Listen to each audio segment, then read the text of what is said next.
All right, good evening, everyone. Welcome to the planning board meeting of June 9th, 2020. I'm going to read the governor's order again here. Pursuant to Governor Baker's March 12th, 2020 order suspending certain provisions of the open meeting law, it's Chapter 30A, Section 18, and the governor's March 15th, 2020 order imposing strict limitation on the number of people that may gather in one place. This meeting of the Town of Norton Planning Board will be conducted via remote participation to the greatest extent possible. Specific information and the general guidelines for remote participation by members of the public and or parties with a right and or requirement to attend this meeting can be found at the Town of Norton's website. That's www.nortonma.org.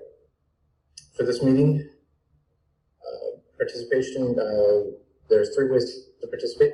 You can join online by video, clicking to the Zoom meet. That Zoom meeting is updated, correct, Nicole, on the planning board website? Yes, the agenda and the information on the planning board website are the current one. Sorry, I couldn't unmute fast enough. That's okay. So you can join by video by clicking the link on the planning board website. That's through Zoom. Now, using the Zoom app, you can enter the meeting ID 638-929-1060, or to call in only, please call 646-558-8656 and enter meeting ID 638-929-1060. And I know on the phone you might have to try a couple times to connect. You may also view this meeting on Northwest Channel 15 or the next day on the Center's YouTube page. No in-person attendance is permitted, but every effort will be made to ensure that the public can adequately access the proceedings in real time through technological means. In addition, please feel free to email questions to the board ahead of the meeting or during the meeting to DIGIUSEE.NortonMAUS. And you can find the additional meeting materials at the Norton Planning website. Every effort will be made to ensure that the public can adequately access the proceedings in real time through technological means. In the event we're unable to do so despite best efforts, we'll post on the Town of Norton website, that's nortonma.org, an audio or video recording, transcript, or other comprehensive record of the proceedings as soon as possible thereafter. I'll never get tired of saying all that. Now, let's see. We have some minutes. If I can find them. And we also ask everybody who's not a member of the board to mute, please. Thank you, Tim.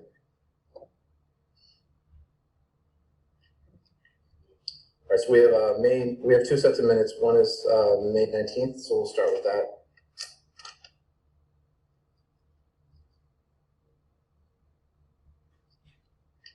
I think it was Julie and Scott for the minutes, or oh no, that was for the. Does anybody know who motioned those bills?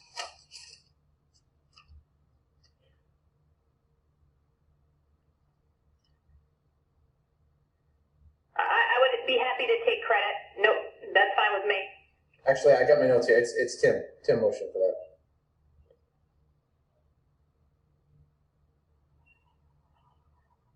Thank you, Steve. Sorry, I wrote Scott did both, so that wasn't going to work. Yeah, it was Tim and Scott, so Scott did second that one. Thank you. Sure.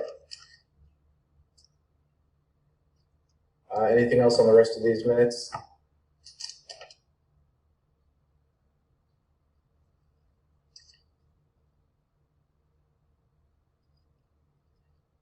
So I guess we'll look. This is Julie. Motion to approve the minutes. Thank you, Julie. Is there a second? Tim will second. Thanks, Tim. Okay, we'll run it down. Tim? Yes. Scott? Yeah. Oren? Yes. Julie? Yes. Joe? Yes. And Kevin? Yeah. All right, and I will say yes. So May 19th minutes are approved. And now we're on to May 26th.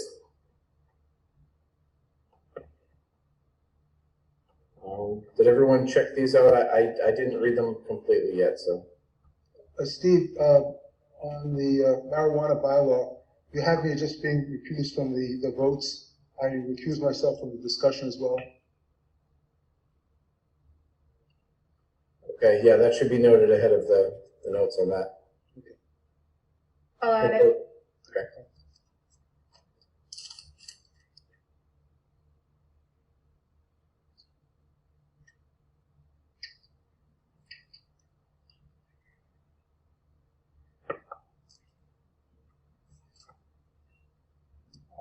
Anyone else have any changes on these?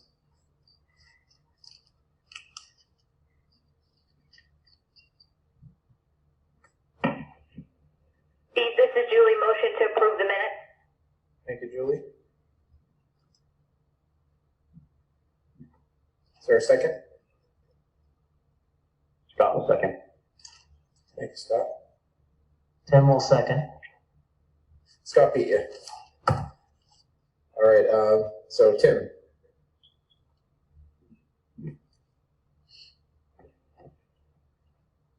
I think he may be on a delay. I think so. I'll move on. Scott? Yes. Julie? Yes. Orin? I'm not sure how I do this.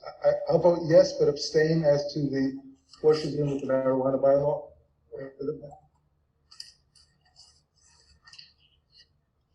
Yeah, we'll make a note of that in those.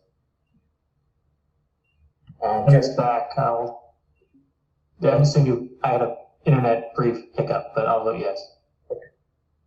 Kevin? Yes. Joe? Yes. All right.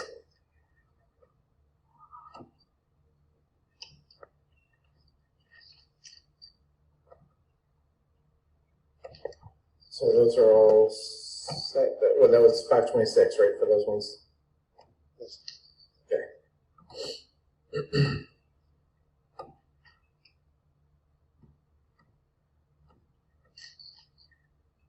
All right, and we have one bill. Do we have one bill tonight? Yes, it's a peer review bill actually for the Wading River. It's from Vanas and Associates who performed the traffic review. The bill is for a total of $1,246.90. It's primarily the labor costs for the traffic engineering peer review that they did in from March, through late March to early May. Okay. Anyone with questions on it?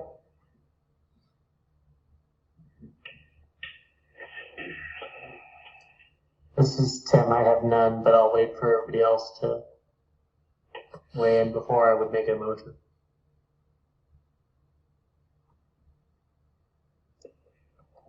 All right, anyone?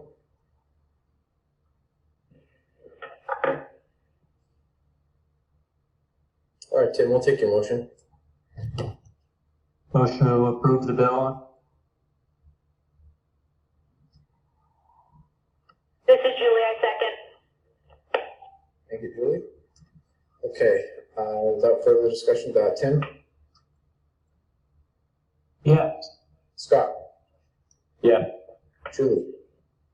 Yes. Orin? Yes. Kevin? Yes. And Joe? Yes. And I'll vote yes. I don't know if I said that on the minutes, but I voted yes on those two. Okay, so the invoice for Venice for $1246.90 is approved. And moving right along. Okay, we're continuing the public hearing. SP 490. It's South Gloucester Street, Wading River Estates.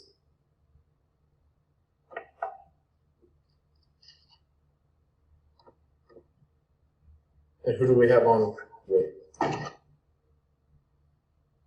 Hi, this is Brian Dunn.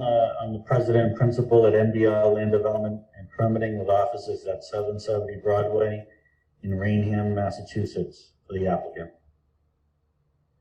And I'm Tracy Duart, civil engineer at NBL Land Development. Dan Vieira, the applicant's attorney, will be joining us hopefully towards the end of the meeting. So hopefully he'll be able to join us. Okay.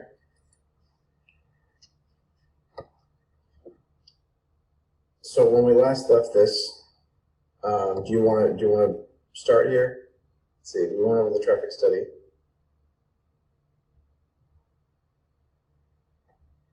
And you received the peer review?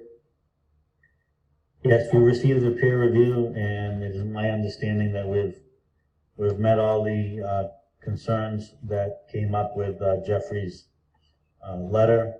We've updated the plans as requested. We updated the traffic study with the information that was requested as well. And correct me if I'm wrong, Paul, but I think we've hit everything on the traffic end of things.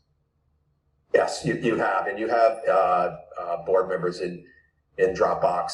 The applicant provided a narrative letter in addition to the revised site plan that Mr. Dunn mentioned.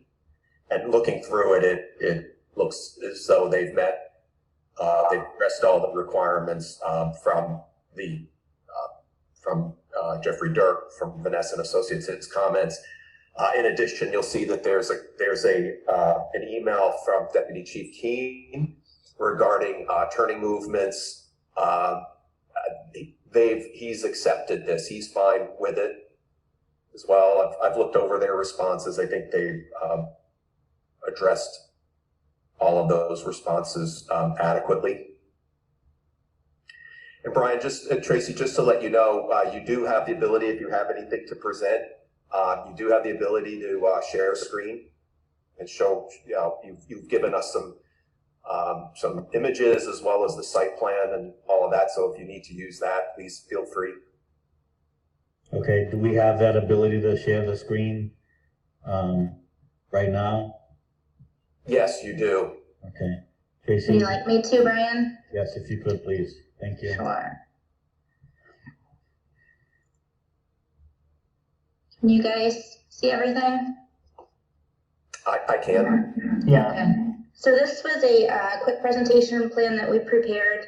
This was in response to, I believe, our very, very first meeting, which was probably around December, where one of the questions that was asked was just, what is this going to look like from South Worcester Street? How high is the site going to be? So this is if you are standing at South Worcester Street looking into the site.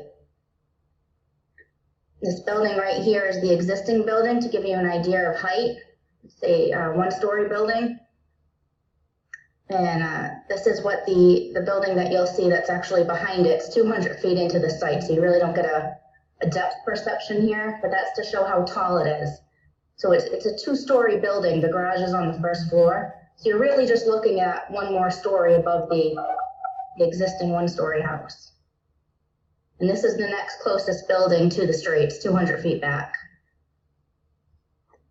We are proposing screening on both sides of the property line. One thing to note, Paul, is we just met with the Conservation Commission last night. We were proposing arborvitae screening along the property lines, and Jennifer Carlino, the agent, would like us to use something different because of the deer that are there. So she's going to give us some alternative options to use for screening, some other varieties. So we are going to update the type. I don't know if you guys have any preference.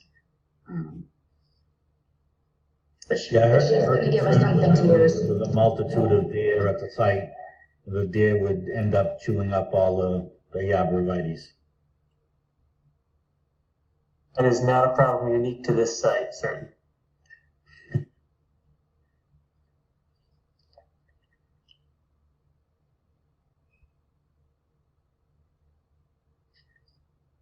Okay, so this just shows the elevation of the road in South Worcester Street is 106.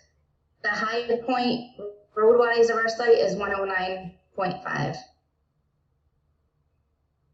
Okay, It is more than 3 feet of fill in the back of the site, but from South Worcester Street, you're not gonna be looking at more than 3 feet of fill. And if you don't have any questions, I can show the revised plan set. Does anybody have any questions on this plan? On the board, questions? Okay, you can go ahead.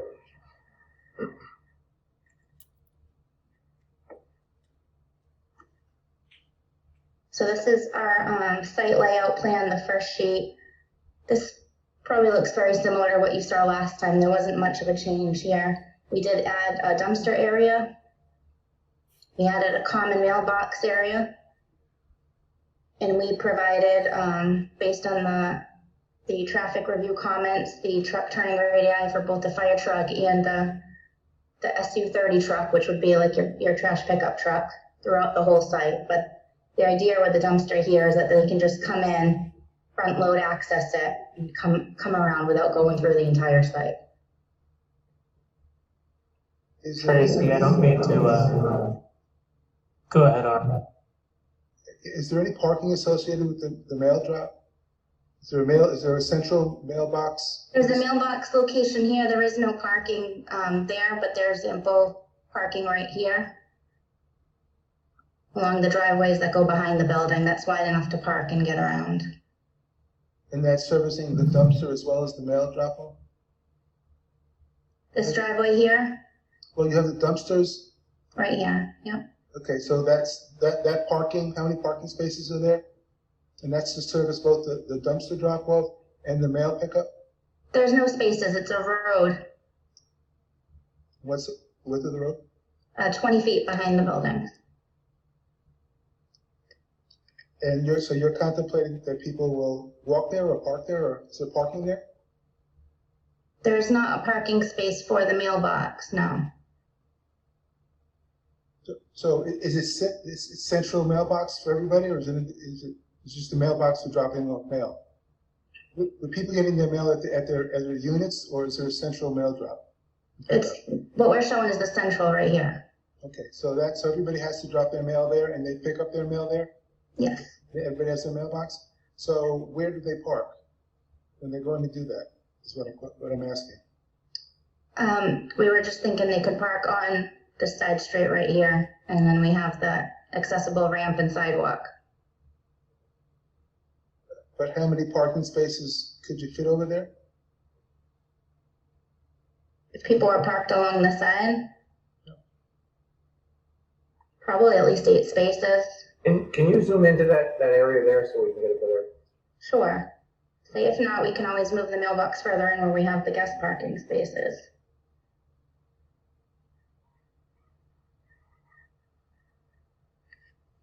This was actually my question as well, Aaron. Okay. The area, the land, is there any land that you can make available for parking within that's right adjacent to it? I think, Tracy, we can probably move it to the guest area, and then there's ample parking for people to park and go to the mailbox. Sure. Do you want me to show that area now, or show where we could add? Move the mailbox. What about the dumpster as well? The dumpster doesn't have parking spaces. The dumpsters are front loading, so the trucks that are coming to the dumpsters have adequate access to get to the dumpsters, open up the gates, front load the dumpsters into the truck, put them back down, close the gates, and then drive around. I'm talking about the residents. How do they deal with the dumpsters? They can either drive and park next to the dumpster and put their trash in there, or they can walk to it and put their trash there. Is that area that says proposed one-way entrance, just that area where the writing is that anything that's available for additional parking? It is. There is, if you looked on the drainage plan, we have underground chambers there, but those can get put under pavement. Might you want to consider doing that? Yep, could do that. I don't think you need parking for the dumpsters, but for the mailboxes, if you're gonna move it over to the guest parking, I'm good with that idea. Do you want to look at that place and then we can choose the best option? Okay. Yeah, because you're gonna have people walking from the other end of that complex with their garbage to the dumpsters? I don't think so. They're gonna throw in their car and drop it out. They drive up and drop it out and then leave. They're not gonna be parking there or staying there for, extended periods of time. Yeah, that's the thought with the dumpster. For the mailbox, we can also put it internal, more internal on the site where we have guest parking. We have several, 3 guest parking areas. Yeah, I'm in a septic one that have the dumpsters that are literally on the street, so people pull up and they dump them out, so, and I haven't seen any issues with that portion of it. Okay. So we'll leave the dumpsters as is and then move the mailboxes to the area of the visiting parking, so there's ample parking for people to drop off and pick up their mail. Even the mailboxes wouldn't be a big deal because people are in and out, but because it's on that main drive is what I would say, bringing it back to the visitor parking would be a lot easier. Okay. If you're able to. Certainly, yep.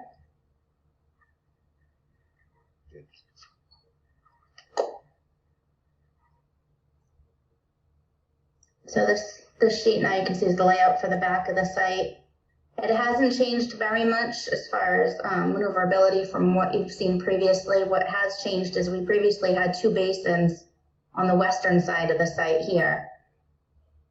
And based on test pits that we performed with the Concom review agent, we didn't have great soils there. And so we performed test pits over here and we had beautiful sand. So we actually have 1 large basin now instead of 2 smaller ones. And it's along the opposite side. It's over here.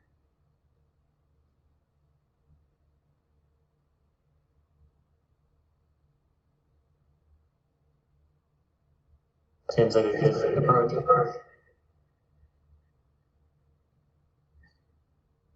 Is that Tim? Can you say that again? I was gonna say, it seems glad the tests were able to provide a better solution.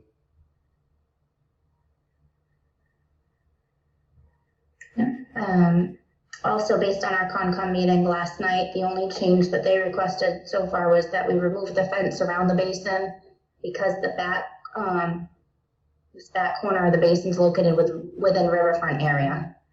And so it could prohibit wildlife passage in riverfront area. So they don't want the fencing around the basin. There's still guardrail on the road for, vehicular safety from going into the basin. But there won't be a fence.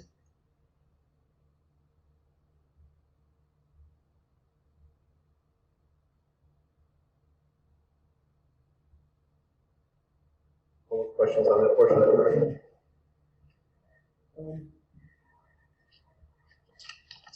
I thought you had raised something with the bus stop somewhere. Is that something that's been addressed? Is there something to do with the bus stop?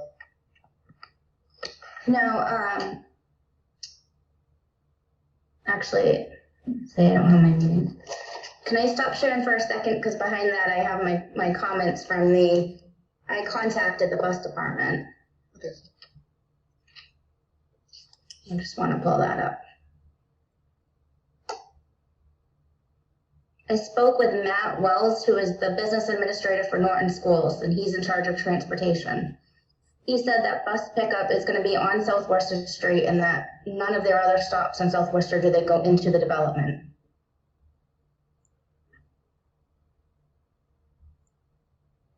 And he said that there's typically not a stop, like a rest area.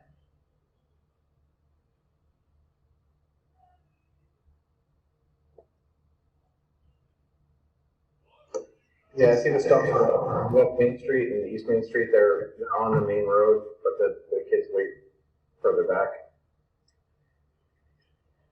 Is there typically, I just asked this, I'm not sure, some kind of shed or something, a cover for people? I mean, the problem you have is in really bad weather, a lot of times people will drive their kids to the bus stop, but there's really no place for cars to hang out.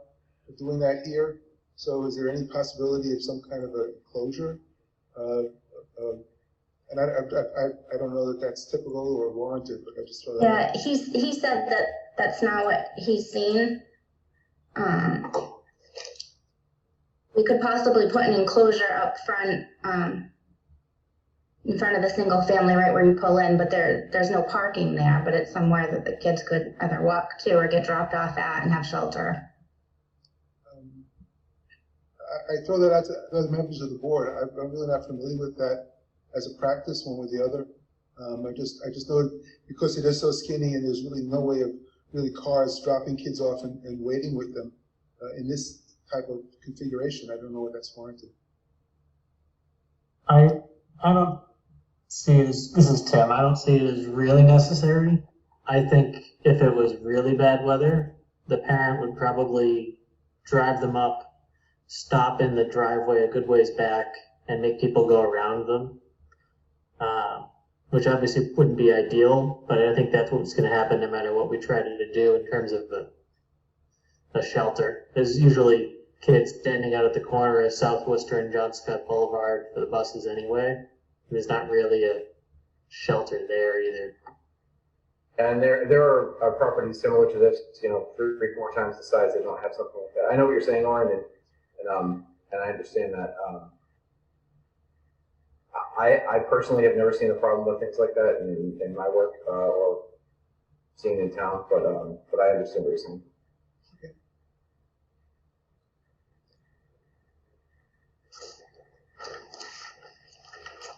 It's a Scott. You know, I kind of like the idea of having something like that. I think it's an advantage to the location and for people that would be attractive for kids to see something like that, but, you know, just my opinion. Not a requirement.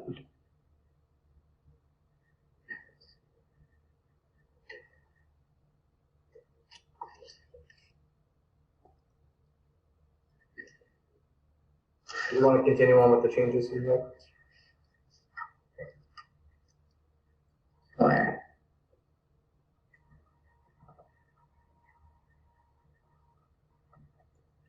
just share the screen again.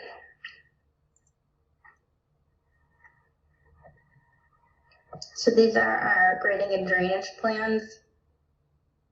This is showing that there's my mouse. The existing building, we're going to add roof leaders to and an underground recharge area, which is also going to pick up some of this front entrance to prevent what would have discharged out into South Worcester Street. We're going to catch it and treat it and recharge it right here.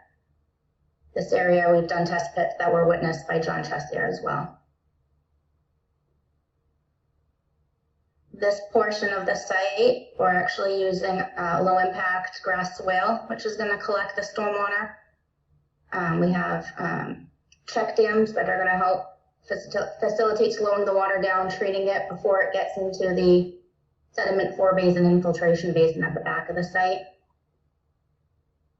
There's the back of the site here. And the rest of the site, we use conventional deep sump hooded catch basins, manholes to water quality units into the sediment forebasin infiltration basin.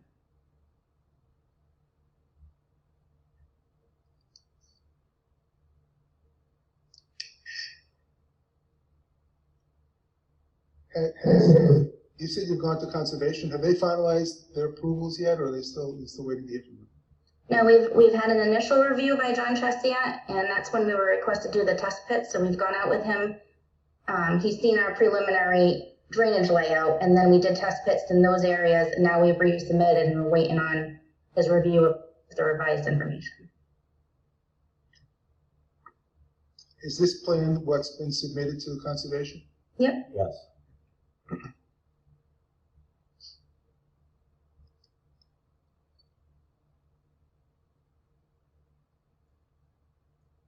Tracy, I know initially there was some comments from, I think, some of the abutters.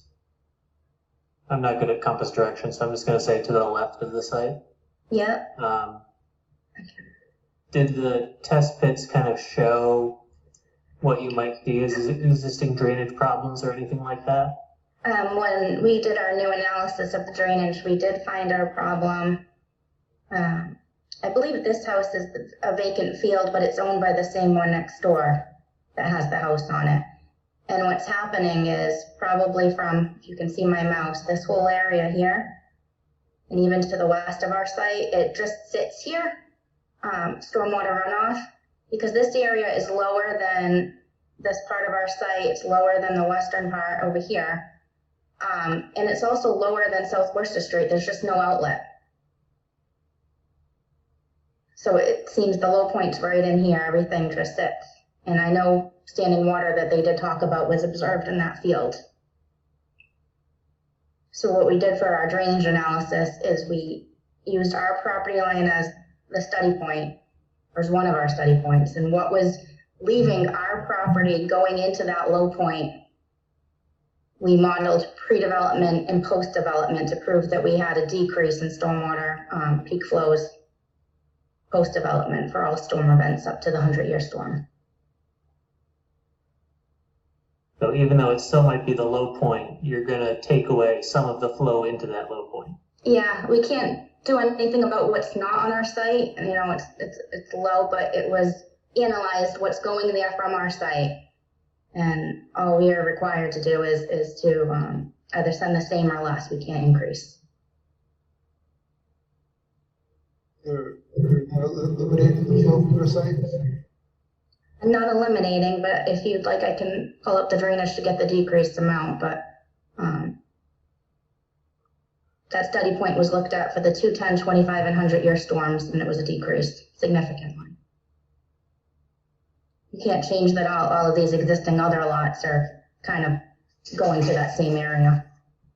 I don't care about the other lots. I mean, from your lot, you have runoff onto their lot? No, Not eliminated? You don't have runoff? What do you do? We do have runoff post-development. It is less than the pre-development for all storm events, much less.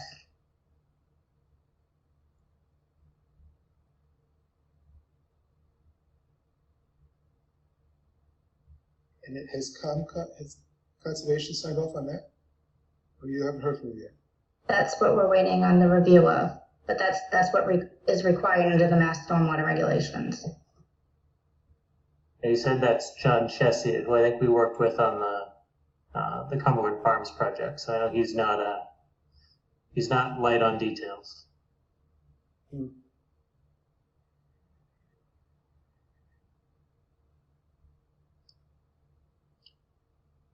Anyone else with questions? Okay.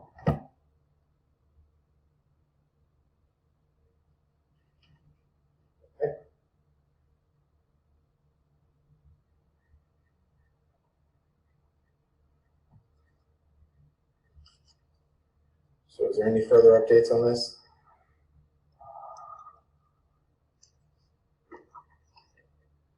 For plan revisions, the only other thing we did is, in addition to the traffic study, he just wanted that site triangles added to the plan with some notes that we're not going to have landscaping over a certain height and snow storage in those site triangles.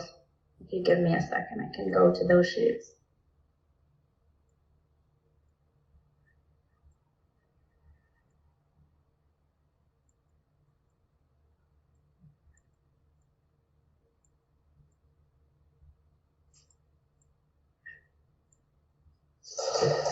That's the truck turning plans. Here's our proposed landscaping plan, which I don't think you have seen a landscaping plan from us before. So we are going to be keeping the screening. We're just not going to be using arborvitaes. We'll wait to find out from Jennifer what she'd prefer for us to use. As you can see along both property lines where we're not maintaining the existing woods line, we are proposing screening. And then this plan shows the site triangles where we're not showing any snow storage. And then there's a note over here, note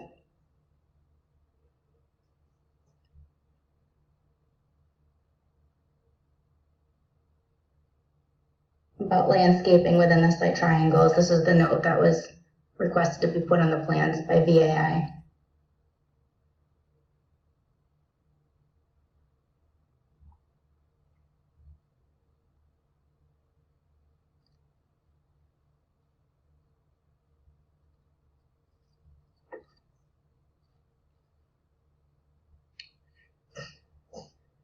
All right, anyone on the board have further questions here?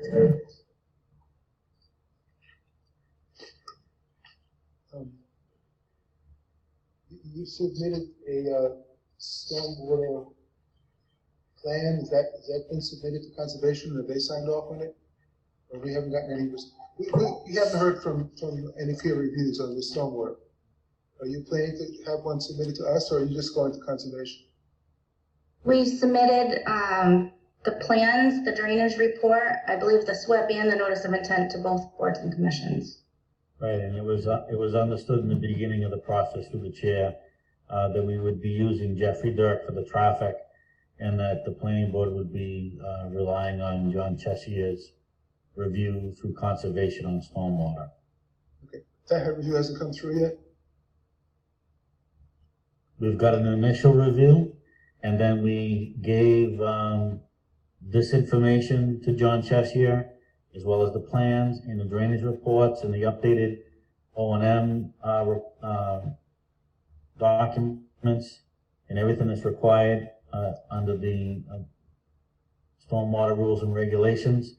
And then we actually went out and did additional test pits with him.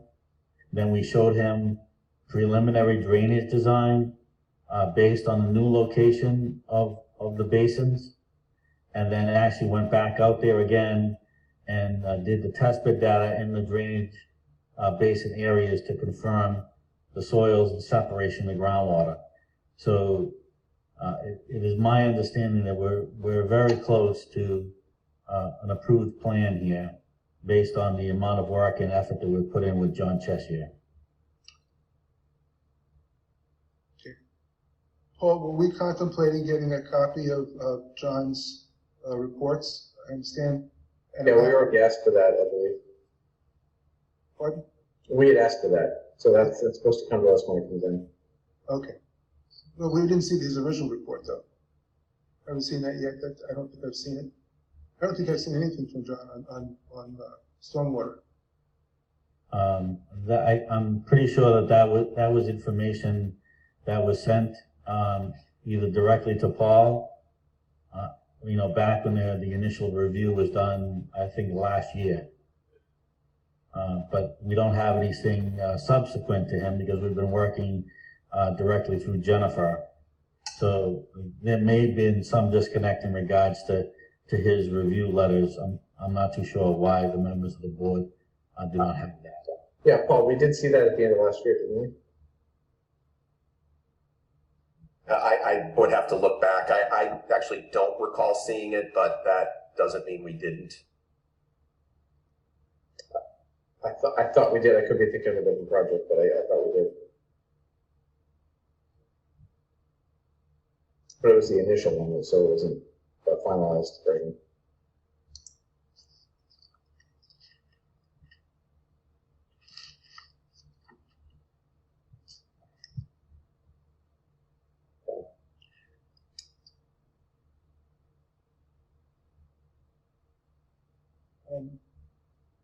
Is there some notes on here, or are we going to be provided? I know that the finger slip of land, you had indicated you were willing to thought you said convey subject to some easements. Are there any notes on the plan relative to that? I don't think we updated any notes in regards to that. Tracy, can you go to the utility plan? Because I thought we were using that for a water line. Yeah, Yeah, you were. I thought you had said you were going to retain an easement for whatever you needed, and that's fine. And I'm just sure to clarify that. I think haven't shown, oh, go ahead, Brian. There we go. Okay, so that's where the water line is going. I know that Dan Vieira at the last meeting discussed, conveying that land to that abutter, or half and half to the abutters, and then as long as there would be an easement for the water line and for utility and access. But I think that would be somewhat of a legal document that Dan would have to prepare and execute with the abutters.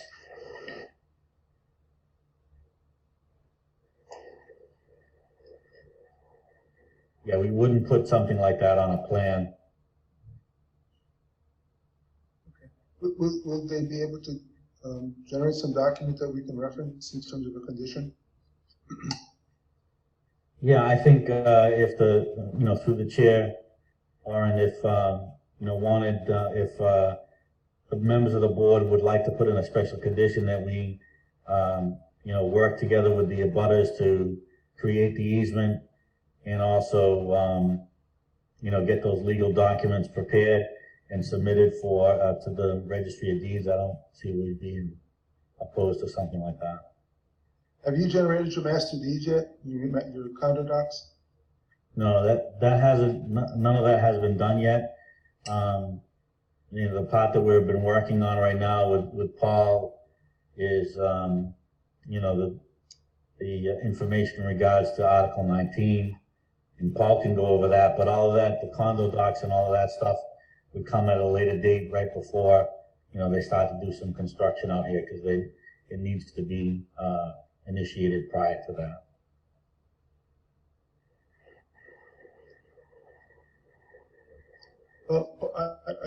Paul, I noticed that you sent back the Oak Street decision, and in that decision, it looked like the board had reviewed the condo docs. I just don't know what our procedure is or our policy is regarding that. I thought there was I just saw that there's some issue in it. I think it was relating to right of first refusal that was in their condo docs that was contrary to something else. I'm not sure if that's a policy or how we typically deal with that. I'm not pushing one or the other, but I just noticed that it was in the Oak Street decision that they had delivered the master deed. We wouldn't have to see condo docs this early in the process. Right. Yeah, unless I'm wrong, Paul. I think those came after, actually. Yeah, they came well after it, yes. Yeah, the regulatory agreement and deed came probably 6 months later. And there was a condition, there were two conditions in the decision for Oak Street that required the approval of that regulatory agreement. Now if you look at the decision, part of the documents, part of the hearing were master deed that was in there, then it was modified. It wasn't there. It was delivered as part of that hearing process. And the regulatory agreement, I think, was prior to the construction. Again, I'm not saying one way or the other. I'm just saying I noted it was that way. I don't know if that's the procedure we're following or not. I noticed there was an issue as to what was in the master deed relative to foreclosures wiping out first refusal. I don't know that that's relative to what we're doing in that. I don't think that would have anything to do with what we're doing. Actually, it is. You don't want to be foreclosed out of that right. And that's what I think town council was reviewing those documents. But certainly, if they want to wait until prior to construction, but it probably needs to be reviewed by somebody, making sure that it's not inconsistent with what we're requiring.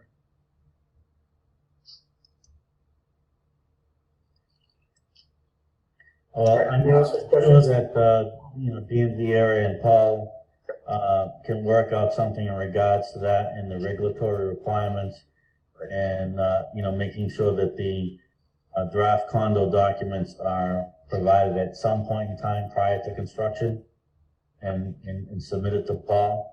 I doubt very much that Dan would drop the ball, something like that. Right. This is permitted. If I can just show if I can take the screen share here. Let me show you I'm going to show you that Oak Street. So it does say that, if it will scroll for me.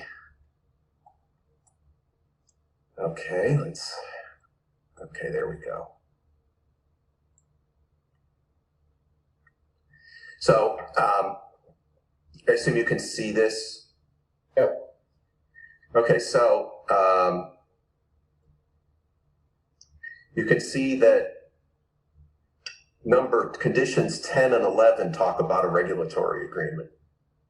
So prior to the issuance of any building permit or conveyance of any lot, hold on, I need to, conveyance of any lot in the project occurs a proper regulatory agreement and permanent deed restriction, one that would survive foreclosure, be prepared and provided to the planning board, and that they be reviewed by town council and approved by the planning board. So there's this, and then the next one, that the regulatory agreement indeed pertaining to affordable housing units shall contain the lottery, and the whole process of how you ensure affordability. But this was to be created after this was, there's no attachment. Actually, Paul, if you look at number 5. Yeah. Of the decision, number 10 and 11, number 9 and 10, number 5 of the decision. Go back to the decision itself. I'm on the No, you're on the findings. You're on the. no, these are the conditions. Go to the beginning of the decision.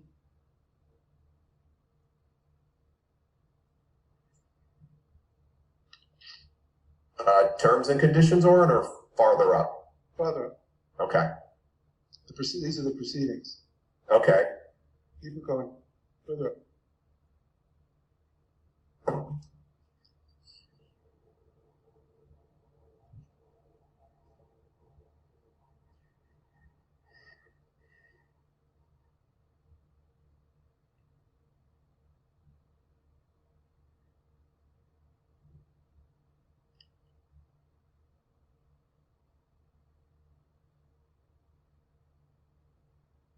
Yeah, items number 9 and 10. Okay, let me scroll. That's basically incorporating as part of the record of the file. It was the record of the proceedings. They did provide for the condo notes, the master deed.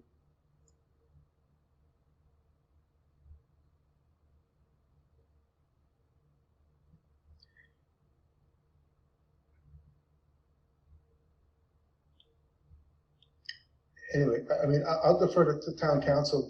She's working on the regulatory agreement. If she thinks it's necessary for us to see that as well, then we can deal with it, whatever she recommends. But in this case, it was actually submitted as part of the hearing proceedings.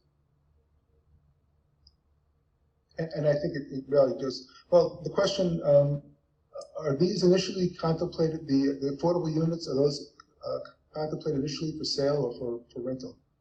Or do you have any idea what you're going to be doing with them? It's my understanding that all of these units are for sale as condominiums. Okay.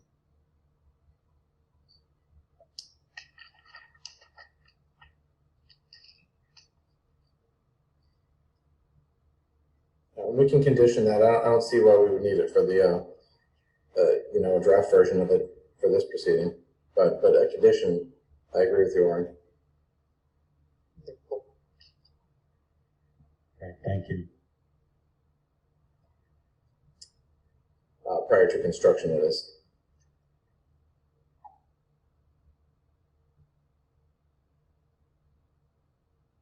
All right, anyone else have questions?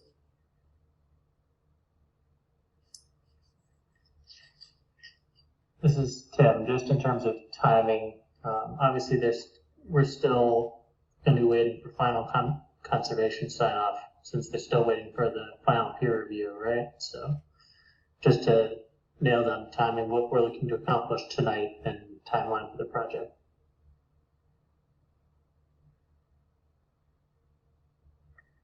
Well, I think that we've been continued for 2 weeks, correct, Tracy, after last night's meeting. It was a very good meeting with the Conservation Commission, and I doubt very much that John is going to have, as one of the members said, additional detailed comments. I mean, I'm sure that he will be detailed in his comments. However, the design that's in front of you, and as well as it's been in front of him since May 20th or 24th, somewhere around there. Dash, I know Dash is on the call as well. Deshaya, do you remember exactly when we sent everything out to John Cheshire?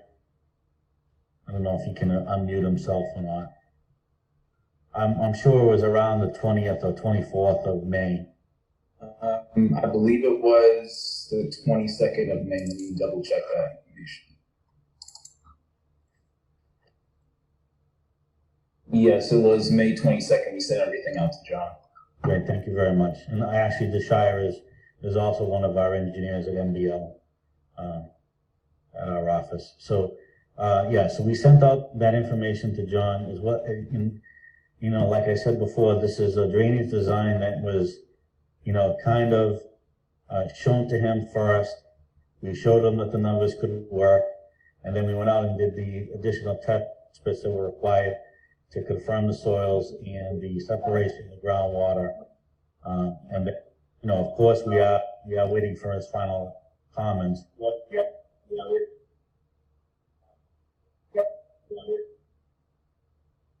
So I know that we're continued for 2 weeks with the Conservation Commission. And I know that we're all, you know, I can tell you that Joan and Scott Stormo are eager to move things forward and ultimately get an approval from the town. If it would be the, you know, the preference of the board to, you know, close the public hearing and start to talk about the special conditions and awaiting a final review and approval from John Cheshire, I think that would be something I would be looking forward to discussing with everyone tonight.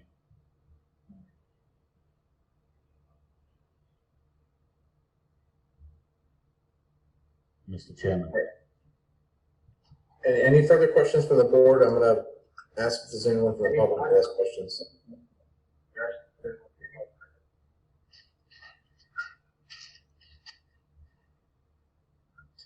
Can everyone who's on just mute yourself if you're not speaking, please?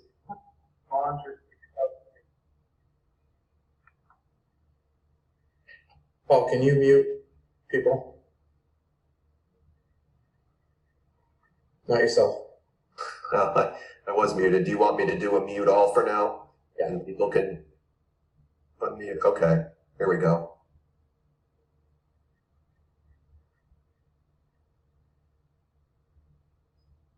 Thank you. Okay, anyone from the board have any further questions on this?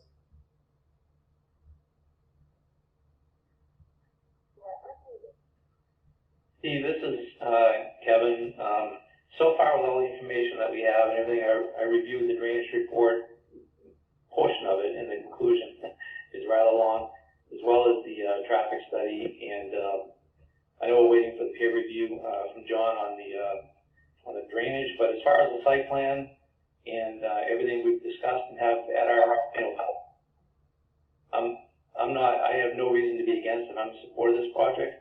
The reason why I'm mentioning that now is with our town election coming up on June 20th, and our next scheduled planning board meeting, June 23rd, I may not be on the planning board at the next meeting, so I know that we need 5 yeses to pass the special permit.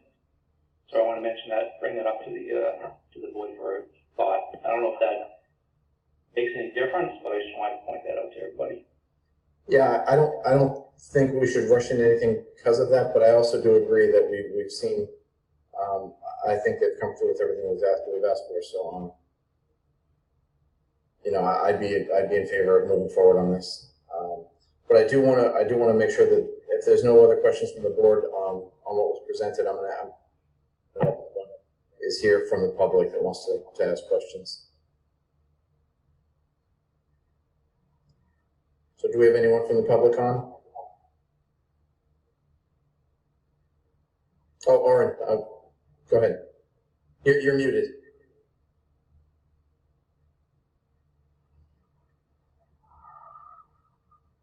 That better? Yeah. Yeah, the question I had, and I don't know if the regulatory agreement covers it or not, the affordable housing bylaw we have has a whole bunch of several different things that it specifically requires us as a board to find or review. And I'm not sure, and when you did this initially, Paul, you had highlighted several of these, saying you didn't have them, going to the renting and the affordability of it, some of these guidelines. I'm not sure whether the regulatory agreement encompasses all of those things that you were looking for. I've not used this bylaw before, so I'm not sure how we address it. If it's covered in the regulatory agreement, that's fine. If not, if there's something in here that we are required to find or request, I just want to make sure we've asked for it. Yeah, and Warren, as you know, I'm in the same boat. This is the first time I've used this article as well. But there are things like the market study, marketing plan. That's something that the article says the planning board needs to approve. But the regulatory agreement does have the template that was provided by Amy does include that. And then it also includes various provisions about retaining affordability and ensuring that affordable units, when they get sold, there's a process to make sure that they remain affordable. So I do believe it looks a lot to the DHCD, and that's for the 40. I know that's 40B projects. I'm not sure how they tie into our bylaw. Whether I miss asking. I don't know whether those are. Right. I'm sorry, Mr. Chairman. That's something that Paul and I were discussing earlier this evening in regards to the Oak Street project that we were involved with too, and the regulatory agreement that was put in place, had items in it that, put us back in front of DHCD, which I know that we didn't have to do on that Oak Street project. So unfortunately, some of those items would have to be, and here's Dan, those items would have to be, taken out of that regulatory agreement, because that's the whole purpose of your Article 19, is to follow the Article 19 and not go to the housing court or to DHCD for this regulatory agreement. And I'm glad Dan is finally connecting in, so this is a pretty good timing on his part. So. I see some connecting to audio. I just want to add that procedurally, again, we can continue post-decision to work with Dan, Amy, and myself to, refine the agreement and then present it back to the board when it's completed. And you can condition it that it has to be part of the first phase, that prior to construction. So we have opportunities, because you'll see there was an email from Amy that you have in Dropbox that pointed out that every one of these is a different circumstance. So the agreements have to be tailored to the specifics of it. So like in the case where the agreement talks about DHCD, it might not be applicable, but I need to leave that to town council to tell us if DHCD should be involved or not. I don't know, but as part of one of the things we need to be thinking of is units. We want the units to be counted toward an affordability goal, so we need to check to make sure that we're meeting whatever DHCD requirements there are. That will ensure that those units do get counted. And if I may, if I remember when we were doing the Oak Street project, Paul, and through the chair again, these were items that were negotiated and worked on and finally agreed upon between, Mr. Meisterman and town council, and as well as the town administrator's office and the planning board's office at that time. So those regulatory items were done after the approval and the decision that was issued from the planning board. And Dan, I see you're on. Are you able to? Yes. Okay, you were having some connection problems, I saw. Yeah, well, that's only because I was in Salisbury 2 minutes ago. So, if you look at the dates from Oak Street, you can see that the regulatory agreement was actually drafted and executed well after the project was approved. The important thing is just to make sure that the regulatory agreement complies with your local initiative and your bylaw. I don't think we'll have any issue with doing that. I personally don't have a preference of whether DHCD is involved or not. It's all a function of whether or not it really, in some ways, it's harder for the town when they are. But if you have an affordable housing committee and you have people that are going to be responsive to working through a marketing strategy and evaluating potential applicants, that's great. And you don't need DHCD oversight. You just have to make sure that we're compliant. And if you don't, then, in towns that don't have that ability, then having DHCD involved can be a useful thing.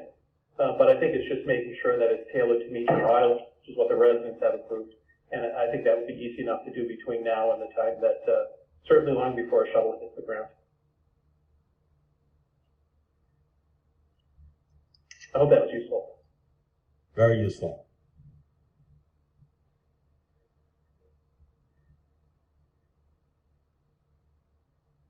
Okay, anyone else with questions?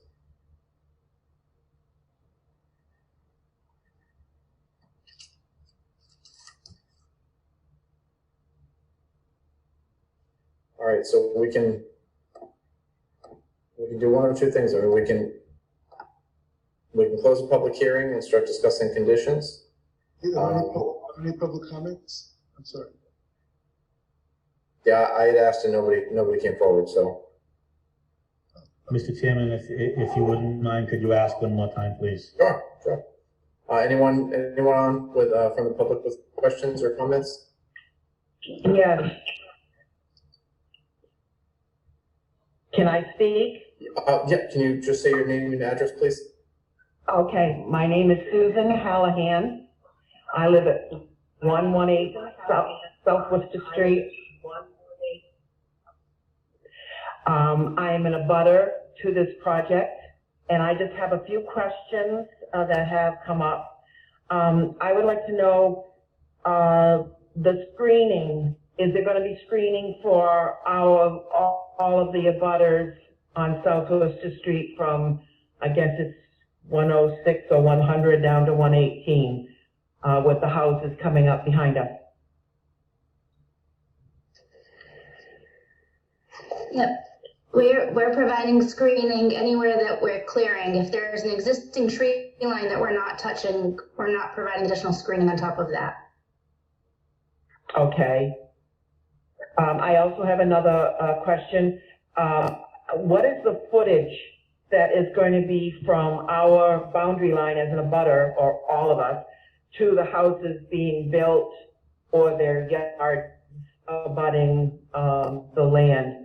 I had spoken at one of the last town meetings, planning board meetings, that I have a hill and I did not want anyone to be undermining it and having it collapse on us. So how many feet away from our property line do you plan on having yards or buildings? Okay, so you're talking about once our property widens out in the back, right? Yes. Yes, the building. I have the Okay. I have the L-shaped land that goes, I'm 3 houses down from the Prosky house, and then I go out back up against the Prosky land. So I'm an L-shaped, and I just wanted to know how far from our property line is this project going to be? Okay, well, the building is probably 65 to 75 feet from the property line. There is 65. about 65 to 70 feet at least from the building to the property line. Keep in mind there's a driveway and an access way behind the building and then grading being done. Give it to you. All right, but that is not going to undermine or affect my hill. I have a stone wall that goes up. Yep, I just don't want that to. I see the stone wall and I see the hill. We Okay. are grading almost up to the property line, but the top of the hill is pretty much around the property line. So we're not touching from you back in. Okay, all right. So you will be grading. We are but you grading won't into be, the hill, but not from the top of the hill back into your property, because that's pretty much your property line is around the top of the hill. And you I know, but have multiple buildings on your lot, correct? I have garages, yes. So there's like 3 or 4 structures on your lot? Yes, but they're nowhere near the property line down back. Understood, right? I just wanted to make sure we were talking about the same lot. I'm sorry, Mr. Chairman. Okay. Okay, that's all right. I just want to make sure that if you're going to be grading, that you're just not gonna undermine my property and have it collapse. That's what I'm concerned about. I mean, I've lived here since 1972. I just don't want my property, ruined for this project. Nope, I agree, and what we're doing on the other side of the hill shouldn't affect you at all. If I can screen share if that would I help want to make sure now. that the chairman and the members of the board know exactly what we're talking about here, Tracy. All right, well, right now I have the landscaping plan up, but I can always go back to the grading and drainage. So this is you right here. I'm Yeah, understanding, yep, and the That's hill correct, is, yeah. the hill is right here, here's the stone wall. yes, goes right straight across, So the top of the hill is right about here.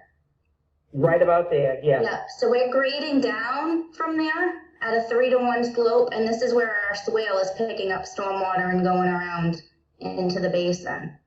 So it's a 3-to-1 slope with a slope stabilization blanket. It's gonna be, I don't see any, I don't think the hill would be undermined or there'd be any erosion or anything. Typically, you don't All right, and you use stabilization blanket with a Okay. 3-to-1. Okay, and you were saying the screening, you're going to, leave the tree line there, or are you going to, there's a lot of trees there. Are you gonna leave those trees, or are they gonna be So we're taken down? providing screening along here, see the green? Except we're not gonna do arborvitae's, we're gonna do something else, but we are clearing almost up to the property line right there because this is the swale where it's gonna be picking up the stormwater. All right, so you're gonna be clearing quite a bit. But you're gonna clearing the trees, but you're gonna put up some kind of a screen, you said, for that initial Yeah, I'm part? gonna look and see if we can add.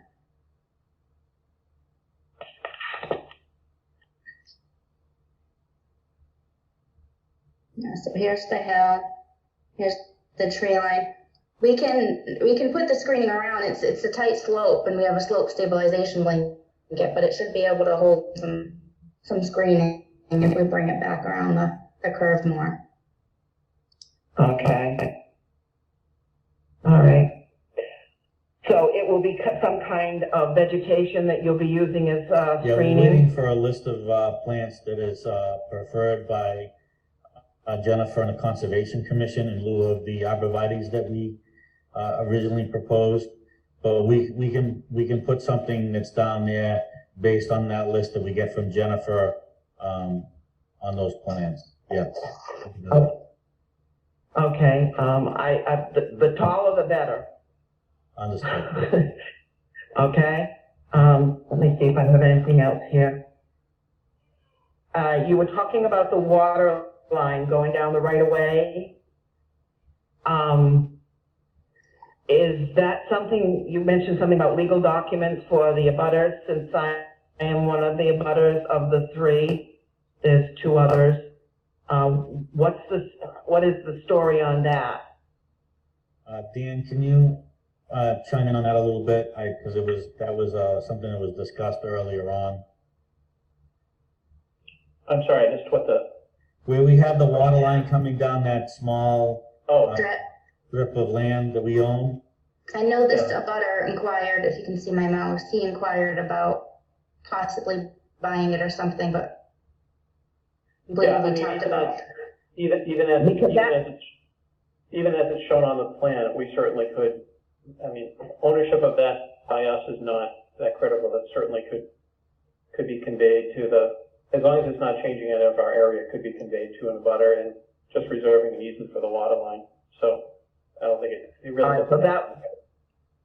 All right, so it could be 1 abutter or 2 abutters or 3 abutters taking over the right of way, because I've had that right of way since 1972, since I moved here, and that's the way it was when Mr. Prosky lived there in the house. Yeah. So that had been said to all of us that all belonged to us as a right of way.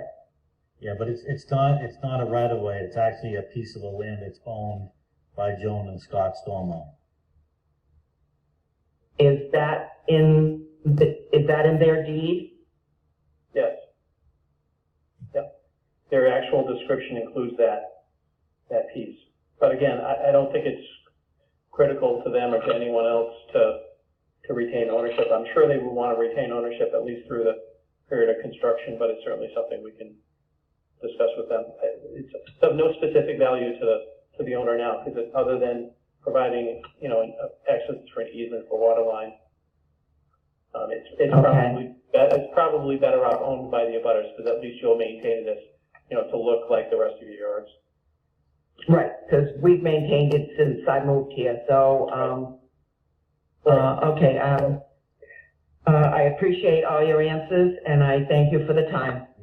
Again, your name is, please?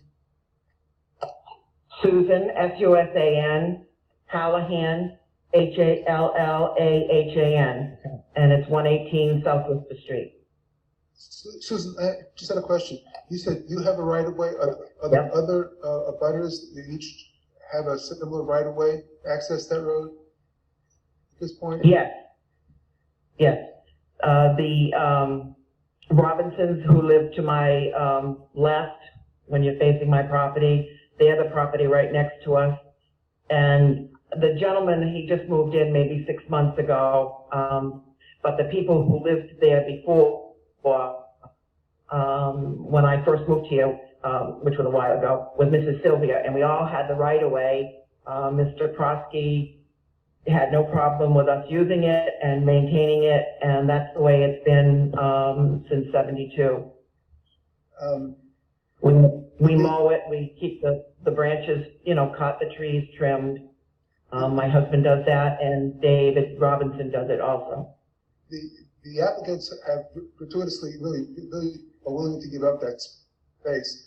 You might want to confer with your other abutters as to how that, for you in terms of spreading it out, it's not their problem. They want to give it up. But if there's some mechanism for how that can be carved up and you guys can agree amongst yourself, I'm sure that the applicant would probably be happy to work with you rather than trying to figure it out independently. And I'm not All right, thank you so much. But if everybody has different rights in it, and each one, or you have to reserve some rights, you guys may want to talk amongst yourself as to how best to take the benefit of that.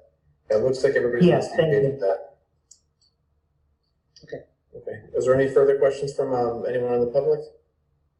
Yes, one quick question. Sure. Mallory Harbour, 92 South Worcester Street.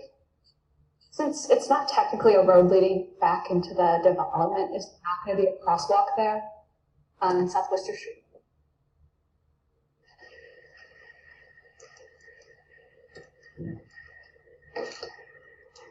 Looks like across South Worcester Street? Yeah, so kind of where the sidewalk already is, and when the neighborhood goes in and out, is there going to be a crosswalk there? Go across their road? Yeah. Yeah, we don't have one proposed. It wasn't brought up in the traffic review. We are putting the handicap ramps in, but we aren't proposing a crosswalk across our site. Okay. At the entrance.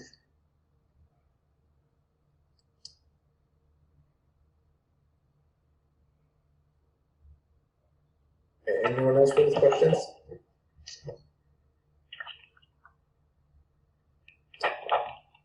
Again, anyone from the public with questions here?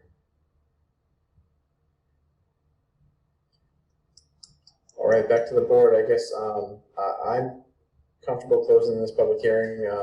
What are your thoughts? I concur with you as to, I think they've done a very nice job in satisfying the traffic reports and the site plan. My main concern is from the get-go, there have been abutters that are complaining about the stormwater and the runoff. And we've seen nothing on that. And from my perspective, until I see the conservation signing off or we get something, I don't think we've got any preliminary reports at all on stormwater. And I'm uncomfortable, and from my perspective, I would not want to close this hearing and certainly not be willing to sign off on it until that information is made available to us. And either we get, I agree, I don't have to replicate what's gone before the Conservation Commission. I would like to see what John has submitted, and I would like to see the final determination of conservation. because of those factors that were raised by those abutters. And I think those are, from my perspective, one of the major ones that I was looking to see resolved. I don't know that it hasn't been resolved. It sounds from what Brian was saying, it probably has been, but I don't think this board has seen anything by way of documentation to give us that indication. And I'm uncomfortable signing off on closing the hearing before we get that information. Anyone else?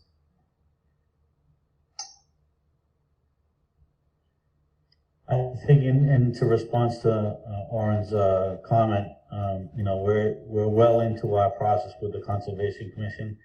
I am sure that we will eventually be able to satisfy the Concom's requirements and questions and comments, and also to address John Chessier's comments, which are to be coming to us shortly.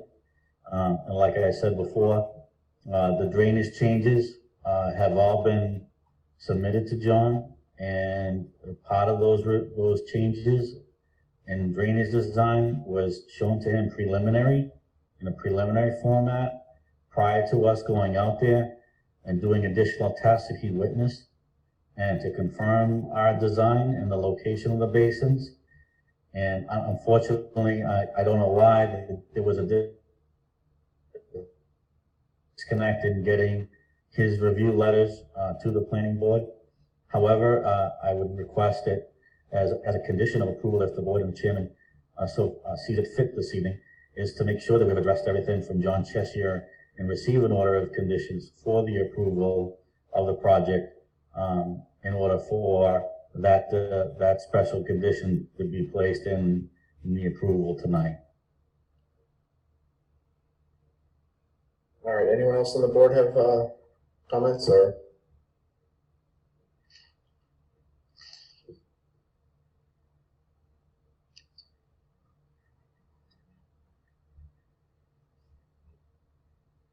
I'm just gonna make an awkward silence until I hear a motion or a comment or something. Brian, do you expect the final determination your next meeting with Conservation? I don't see why not. I mean, John has had the information since late May, like Deshai said. I specifically asked Jennifer to make sure that John had issued a letter prior to the meeting, our next Conservation Commission meeting. So it's eminent that we're going to work hard to get that approval through the Conservation Commission. I think we've shown good faith with the Conservation Commission and working with John Chessier to address his comments, especially when it comes to stormwater, and especially in regards to the test pit data that we've provided, and giving him information prior to going out for him to look at, to confirm our design in the right location, so we weren't wasting his time. So I think that we've shown a good conscientious effort here to provide the information as required and also requested by this board, as well as the Conservation Commission, Jeffrey Dirk's comments in traffic, and as well as Mr. Chessier's comments, Mr. Chairman. When's your next meeting with Concom? It was 2 weeks from yesterday. Yeah, so it's the 22nd.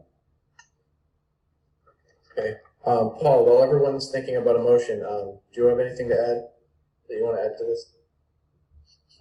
No, I would just add that you do have the ability to place a condition regarding approval by other. In fact, you've done this in the past with other conditions where, pending approval of Conservation Commission or state approval or federal approval. So you have that option. Thank you, Paul. This is Tim. I guess I personally would not have an issue closing the hearing tonight. However, if there are members who do feel like they would prefer it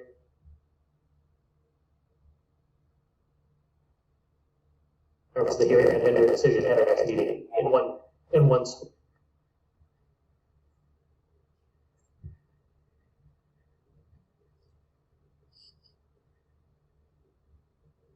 All right, anyone else? And I make a motion to continue this hearing for 2 weeks. All right, so motion to continue it to, what's the next meeting called?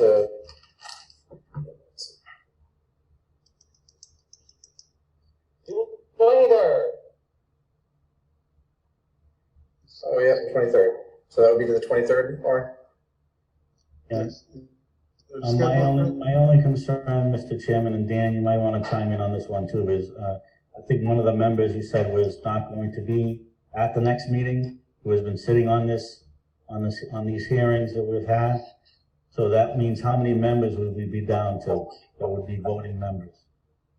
Potentially be down to 6.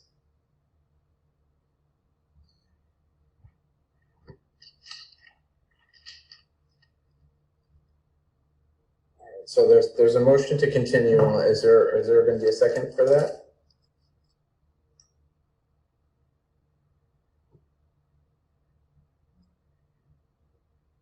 Anyone second that motion to continue?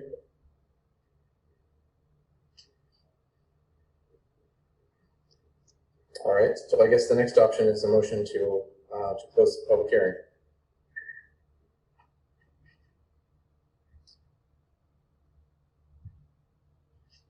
We gotta do something, guys. This is Tim, so move. That's to close the public hearing? Correct. Is there a second on that?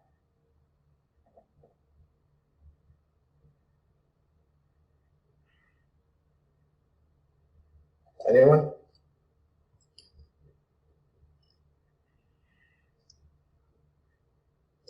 Okay, so we're at a standstill here, huh?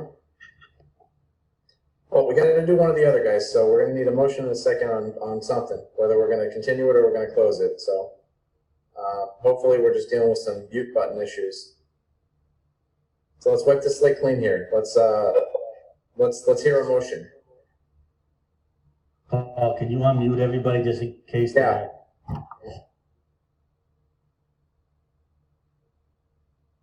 Julie just lost connection, but I will unmute. And Chair, can I just make a suggestion that maybe helps move the ball on this? Calling a few months ago when we had a conversation about, our decision making and all that, we had discussed the idea that prior to closing the public hearing, that in addition to identifying all the issues, were there conditions that board members would like to discuss prior to closing the public hearing? And we've talked about a few, but are there, that's just an idea, if that helps to move it, is to identify any other. Yeah, I think anything that would require new information has already been discussed, kind of at length. That's my opinion. I could be, I don't want to speak for everybody on that. And is Julie back on? Yes, she is, Yes, but I think sorry, I lost audio on my phone. I had a little bit of issue. Can you hear me now? Yep. Okay. Did I miss anything? I'm sorry. You actually missed nothing. Okay. To be honest. Okay, so again, I guess we're looking for a motion. I'm looking for a motion at this point. Either to close the public hearing or to continue it. Well, right now we have a motion on the floor, Mr. Chairman, to close. We're waiting for a second. Okay, this is Julie. I will second Tim's motion to close the public hearing. I just want to be clear because I was kind of quick with Oren's motion. Were you trying to second that and then you lost connection? Yes, yes, that's correct, Steve. Yes. I want to make sure I'm fair to everybody. So, okay, there's a motion and a second to close the public hearing. Is any further discussion? Was Julie seconding my motion or Tim. Tim's motion? Okay. So, motion and a second to close the public hearing. Any further discussion? No, this is Scott though. Can you just confirm if you can hear me now? Yes. Were you doing the same thing? Were you trying to second? Yeah, there was a bad echo and I don't think anyone could hear me, so I'm glad I'm back. To be fair, were you trying to second Oren's or were you trying to second Tim's? I was willing to second both, just to keep it moving, but that's not here, there's no there, so we need to move on. Thank you. All right. Okay. Paul, on the regulatory agreement, have you heard back from who? Right. She had provided the template that was provided to you as well as the applicant. But Mr. Vieira had made some recommendations. You also have those. She hasn't seen those yet. But again, part of the process would be that we'll continue to work. The three parties would continue to work to refine the agreement and then ultimately bring it back to the board. And to tell you the truth, I just got that this afternoon and I haven't had a chance to review it either. So I'm really not comfortable. I have no idea what's in it at this point. I'm happy to rely to some degree on counsel, but if she hasn't reviewed it, at least signed off on it, at least to the point of saying it's close enough, I want some of the details. Some of the details, in terms of what the schedules might be or what the rates might be or how are we going to calculate those things. I imagine those things can be worked out, but the basics of what's in the agreement, I'm not comfortable with that as well, not going forward without having thirdly signing off and saying she's comfortable that the rest of this can be negotiated post-closing of the hearing. And I haven't read it, so I'm somewhat relying on what she might want to say. And I don't even know what that is now because she hasn't responded to it. Well, so that would reinforce my desire to at least have this continue, to give her a chance to at least sign in and say she's comfortable in being able to negotiate the balance of that outside of the hearing or not. But I'd like the template to understand what's going to be involved and how at least having her sign off, not mention the fact I haven't read it and I doubt it just came late this afternoon. I don't know if anybody else on this board has reviewed it either. And again, with our timing of delivering of documentation, it certainly does not fall within the window of 1 week. I wouldn't expect it to, but at least getting it the afternoon of the hearing is a little late for me. And again, I'm not comfortable not having to do that either. Okay, I just want to, there was her email was provided today because I just received it, but she stated that I suggest that the applicant does all of the proposed amendments with the planning board tonight, as I would look for their sign off in any event. And if they agree, we can finalize the agreement. Usually there's a condition that the applicant provide a regulatory agreement as approved by town council within a certain amount of days, and that the agreement is then recorded at the registry within a certain amount of days. I haven't seen the amendments that she's asking for, or that she's telling us we should be reviewing. I don't know if anybody else has reviewed it. I haven't seen. You said a copy of the review. The copy I have is not redlined. I don't know what those amendments are. I don't know that we're prepared to discuss those amendments now. I understand there's a need to move this forward. I'm happy to move forward. I compliment the applicants. I think they've been straightforward. They've been trying to provide the information. We didn't take that at all. We didn't take it that way at all. No. From my perspective, there's a couple of things that, the regulatory agreement covers everything under the affordable bylaw. All those things that we're supposed to be looking for. And we haven't seen any of it. It has to come through that document. The only main issue that the abutters were talking about was the stormwater. And you say you're not eliminating stormwater, you're decreasing it. I don't know what that means. I don't know what level that is. I don't know how that's going to impact the people next to us.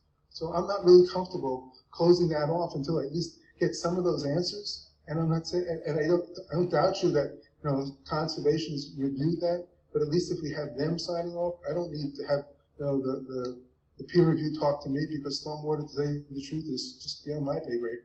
So I'm happy to get conservation in, but I just get a little frustrated with saying let's put everything off and everything's contingent. But those things fall into our purview. Those are the things we're responsible for. And to say, well, let's just close it and we'll get it after the fact, it doesn't work for me.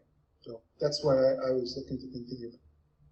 Yeah, and I understood, but again, what the previous board did was put a condition in to do the regulatory agreement, and then it was worked on subsequently and went back to the planning board for ultimate approval.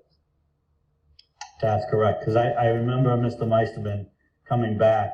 I wasn't there because I didn't have to be, there wasn't an engineering matter, but I remember him telling me that he had to go back to the planning board after working out the regulatory agreement, so. I mean, because it really does take some time to finalize those items. It took a while. Any further discussion, folks? Sorry, I'm not sure if I'm allowed to speak right now. Mallory Harper, 92 Southwester. Just one quick comment that I found very unprofessional is when we were having some connection issues and trying to figure all that out, that, you know, Brian was able to kind of put forth his own opinion and say, oh, there was that one motion. I don't know the first name, Griffin, was the only one forward, and we're looking for a second one, and that wasn't actually true when Orin did have another motion in play, and that wasn't brought forth. I just thought that was pretty unprofessional.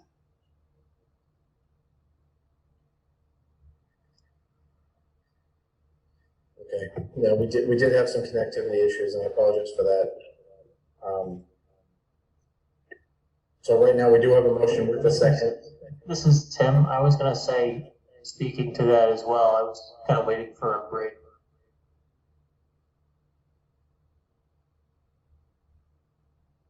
Favor seconding Orin's motion, and since that would make for, if you would prefer me to take my motion away, and Orin's can proceed, and then we can move forward that way, if that makes the most sense. Yeah, this is Scott. Let me just add in here. I've said many times before that I believe that we should have a clear outline of what our expectations or conditions are while the public hearing is still open, so that we have the ability to get information that may justify the definition of them with input from the applicant. So, I mean, if you want to go forward and not follow that process, that's not part of what we do, that's fine, but that's my intention to want to second Orin's original motion, is to have the ability to do that while the public hearing is still open. But that's conditional if everyone's willing to do that. If we're not, no sense in delaying in another meeting to just follow the process that we normally do. So if Tim's withdrawing that motion, then we can, Scott, if you're gonna second Orin's motion, is that what I got out of that? Yeah, and my follow-up, when you normally when there's a second, you say, is there any further discussion? That would be my justification. Right. It would be that, hey, we need to outline all the conditions that we want to see in the next session before we close this thing, so that everyone can say, here's exactly my expectation of what I want to see conditionally before we start voting and not be allowed to take any more public input. Okay. Okay, so there's a motion and a second to continue. Is there any further discussion? Steve, this is Joe. Go ahead, Joe. Actually, I have a couple of questions, one for Paul and one for the applicant. Is this to the motion, Joe? Well, it's not to the motion, although it'll affect how I vote on the motion. All right, we need to kind of get in order here. So I'd like to have any discussion on the motion. Well, here's my point. It appears that we're looking for two things that we don't currently have. One is stormwater, and two is the regulatory agreement. Is there anything else that people feel they need before they can act on this?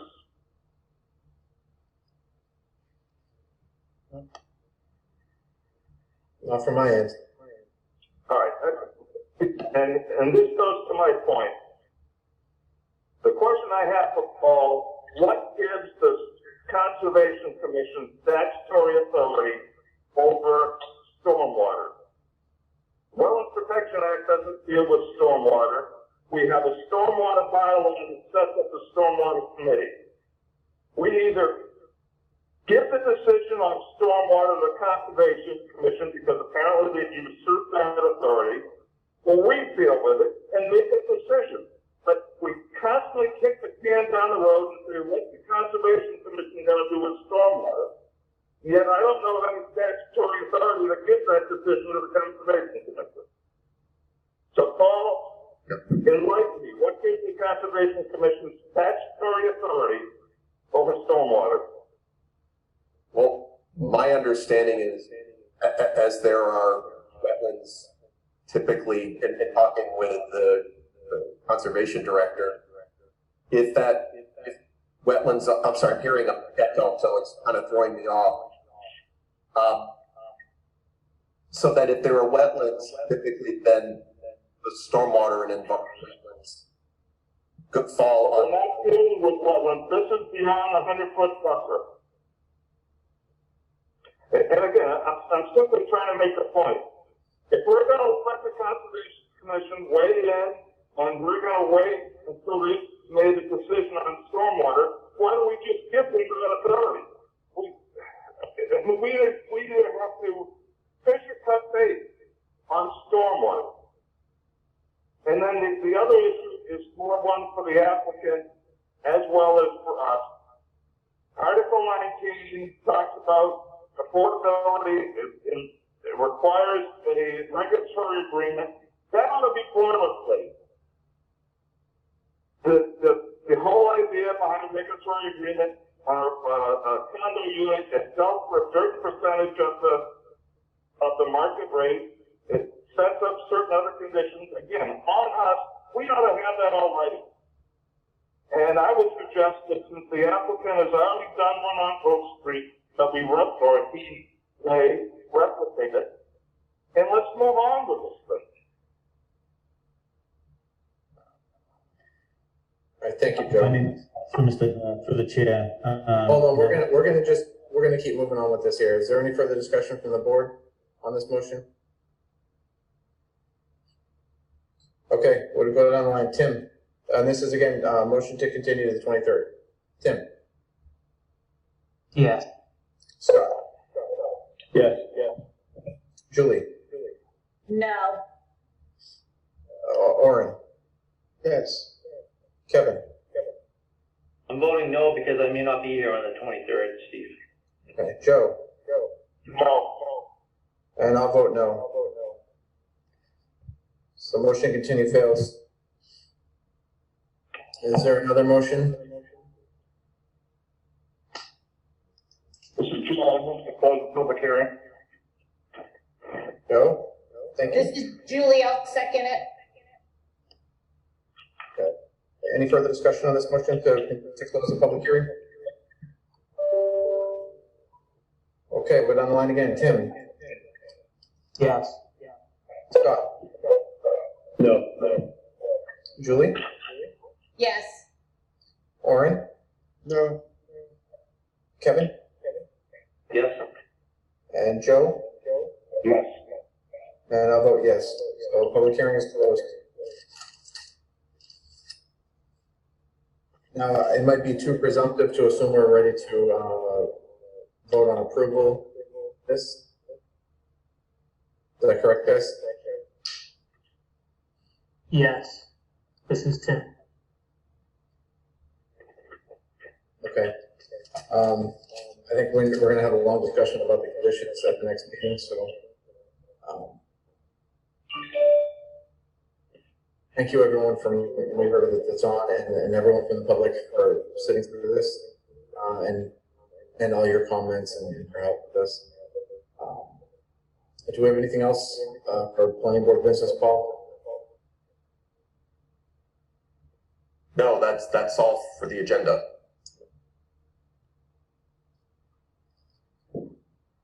All right, so I guess I'm looking for a motion to adjourn at this point.